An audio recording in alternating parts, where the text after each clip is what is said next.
Velkommen til vores wiki. Vi har i denne uge skulle lave en Wikipedia, som handlede om ordet afkodning. I den forståelse at afkode forskellige ting både i dansk, engelsk og matematik. I denne korte video vil vi introducere jer til vores nye Wikipedia og dens grundlæggende browsing. Vi vil selvfølgelig også komme ind på dens design, subjekter, temaer og indhold. Da vi på vores side skulle vælge farver, havde vi mange muligheder. Vi valgte her den blå farve, fordi det er en afslappende farve, og den ikke angriber øjnene. Derudover repræsenterer den det store blå hav. Det er et mystisk og enormt hemmelighedsfuldt hav. Ligesom det er afkodet, er der uendelig mange muligheder, og det er også hemmelighedsfuldt at afkode. Alt brødtekst er skrevet med fonten Arial. Det er fordi den er pæn og afslappende. Vi ved godt, at en font som Times New Roman vil være lettere læselig, fordi den har fødder, og at man derfor kan læse det hurtigere. Men da vi har kigget på det oprindelige Wikipedia, og vi ser, at de bruger Arial, har vi gjort det. Vi vil gerne opnå det mest autentiske i nærheden af Wikipedia som muligt, så det er vores valg. Overskriftsteksten er lavet i programmet Photoshop. Fonten hedder Neue. Den har vi brugt, fordi den er simpel og anderledes fra brødteksten. Den er grafisk pæn og har meget pæne, rene linjer. Vi har valgt at have sort forgrund og har lavet en effekt bag teksten, der gør, at det lyser frem med blåt, som om at det sorte det skalerer af det blå. Det har vi valgt endnu en gang, fordi den blå jo er hemmelighedsfuld, og man kan ligesom se det som, at man afkoder teksten ved, at man ser det hemmelighedsfulde bag den almindelige, kedelige sorte tekst. Og vi synes, det har et rigtig godt budskab i sig. Jeg vil gerne fortælle lidt om afsender, modtager og budskab. Afsenderen, det er selvfølgelig vores gruppe. Og lige her, der er det lærerne, som er modtagerne. Men hvis det skulle være en rigtig wiki, så har vi sat modtagerne til at være unge studerende. Og det har vi valgt, fordi vi synes, at emnet afkodning mest vil interessere dem. Når man studerer, er det vigtigt at kunne afkode forskellige ting, og vi mener ikke, at andre vil interessere sig lige så meget for emnet. Budskabet med vores wiki er at gøre folk klogere på emnet afkodning. Ligesom andre wikier, som giver viden fra sig og får respons tilbage. Vores wiki er moderne og fællesskabsorienteret, fordi den ligger på nettet og skal læses af flere personer. Derfor er vores sprog neutralt moderniseret og vores layout lidt moderne. På den måde fanger vi den rigtige målgruppe, som i vores tilfælde, som sagt, er de unge studerende. Vi har med vilje valgt ikke at gøre det for traditionelt eller for individorienteret, da det let kunne gå hen og blive lidt kedeligt og konservativt, som ikke vil passe så godt til vores målgruppe, da unge selvfølgelig let kobler fra eller klikker væk, hvis det bliver for kedeligt. Vi har derfor også sørget for at lægge billeder ind. I vores gruppe der har vi lavet en AIDA-model for bedre at kunne få overblik, og for at gøre vores wiki så interessant som muligt, så flere personer vil blive tiltrukket af den. Vores attention, eller opmærksomhed, er vores titel, afkodning. Her bliver modtagerens opmærksomhed fanget gennem et iøjnefaldende blikfang og en fængende tekst. Derefter hopper vi over i interest, eller interesse, hvor vi vil fastholde læserens interesse for wikien. Dette gør vi specielt med vores undertitler. Her får læseren nemlig en lille smagsprøve på, hvad wikien egentlig handler om.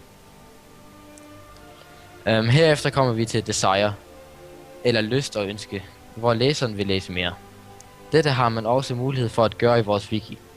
Under hvert emne kan man nemlig klikke vis mere, som så fører læseren over i noget mere og uddybende stof.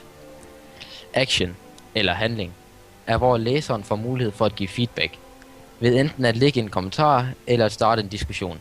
I vores situation er det læreren, som går ind og vurderer vores arbejde og giver os respons via en kommentar og en karakter.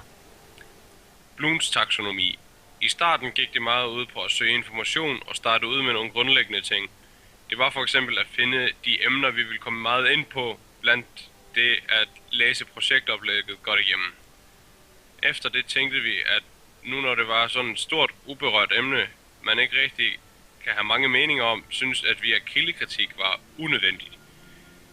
Vi har fået nogle ark og papir, som vi har taget viden fra, og formuleret det på vores måde, samt kombinering af viden, som vi fandt frem til på internettet og i bøger.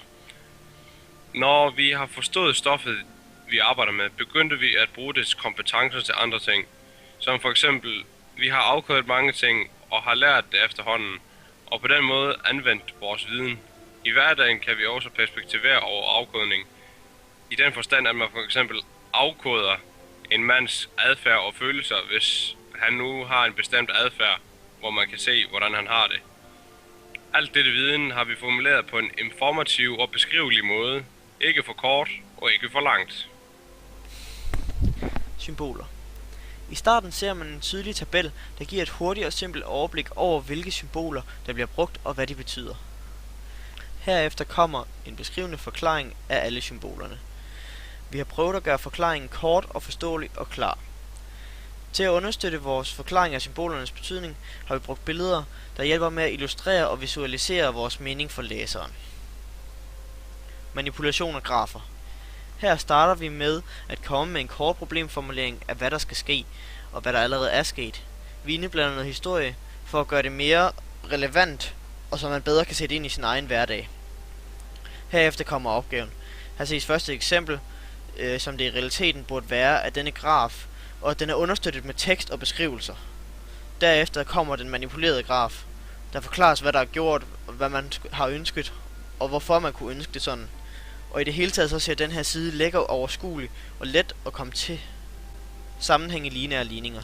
Sammenhæng i lineære ligninger er straks et langt mere komplekst emne, og med dette følger også en masse forklaringer. Vi har derfor prøvet at illustrere tingene så godt som muligt ved at kombinere billeder og formler. Alt dette er understøttet af noget basisviden og nogle forklaringer. Denne side kan dog virke lidt forvirrende for den, der allerede er uvidende om emnet. Og det bør derfor benyttes af folk, der ved noget i forvejen. Kronolekter. Angående kronolekter er der i starten et stykke kursiv tekst. Det er den samme tekst, som står på vores forside, og vi har valgt at lægge den her ind også, fordi at i en wiki, der mener vi ikke, at man udlader noget information inde på emnets egen fane. Derudover har vi derinde brugt et billede. Det billede viser noget tekst, som hjælper os med at understøtte meningen med kronolekt, og hvad det egentlig er, og hvordan det bliver brugt i dagligdagen. I engelsk har vi kommet ind på de forskellige måder, man kan afkode på. Det har både handlet om, hvordan man spalter et sammensat ord ned i præfikser, rødder og suffixer, men også hvordan man afkoder for eksempel en tale med de 3 appelformer. Til sidst har vi kommet ind på indflydelser på det engelske sprog igennem tiden, og hvad der har påvirket det lige så. Inklusiv i dette bliver der beskrevet fremmedord i engelsk og deres oprindelse. For mere overskuelighed har vi i den sammenhængende tekst brugt apostrofer på hver sin side af ordet, der bliver arbejdet med. Gaming. Vores selvvalgte emne, som vi fandt frem til, er gaming.